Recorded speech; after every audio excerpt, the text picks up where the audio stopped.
చంద్రబాబు నాయుడు గారి ఆలోచనకైతే పవన్ కళ్యాణ్ గారు ఫిదా అయిపోయారు. P4 అనే విధానం నిన్న తాజాగా ఆ లోగో అయితే ఆవిష్కరించారు.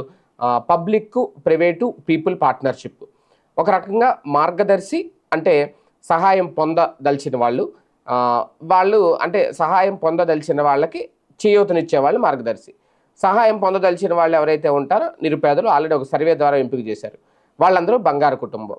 అంటే తాజాగా ఆగస్టు 15వ తేదీకి దీనికి సంబంధించి ఫుల్ క్లారిటీ వస్తుంది అన్నారు. అంటే ఇది మార్చి నెల అయిపోయింది కదా, ఇంకా ఏప్రిల్, మే, జూన్, జూలై, ఆగస్టు, ఇంకా 4 నెలలు. అంటే దీనికి సంబంధించి పూర్తి కసరత్తు అయితే అప్పుడు పూర్తి చేస్తారు. దీంట్లో చెప్తున్నది ఏంటి, నిరుపేదలు ఎవరైతే ఉన్నారో వాళ్ళందరినీ కూడా సంపన్నులుగా మారుస్తాం, ధనికులుగా, ఆ దిశగా మార్గం చూపిస్తాం అనేది.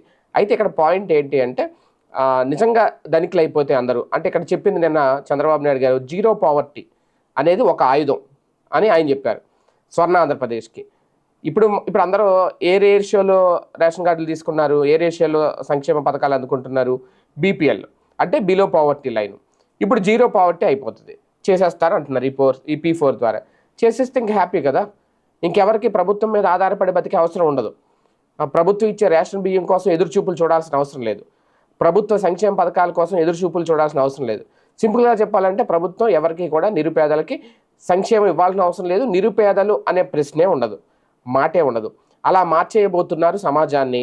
ఇది అద్భుతంగా ఉంది. పవన్ కళ్యాణ్ గారు కూడా ఫిదా అయిపోయారు చంద్రబాబు నాయుడు గారి ఆలోచనకి. ఆగస్టు తర్వాత నిజంగా P4 ద్వారా ఆ స్థాయిలో అంటే ఎవరైనా హ్యాపీగా పిల్లల్ని చదివించుకోవచ్చు, పిల్లలకి పెళ్లి చేయొచ్చు, ఎక్కడ ఏ ఖర్చు విషయంలో ఆగాల్సిన అవసరం లేదు. అంటే ఈ మార్గదర్శులు ఎవరైతే ఉంటారో వాళ్ళు ఈ బంగారు కుటుంబంగా, ఒక పేద ఫ్యామిలీని బంగారు కుటుంబంగా మార్చి తీర్చిదిద్దే ప్రయత్నాన్ని వాళ్ళకి అప్పచెప్తున్నారు. నిజంగా ఇది కనుక వర్కౌట్ అయితే అన్ని రాష్ట్రాలు మన రాష్ట్రం వైపే చూస్తాయి.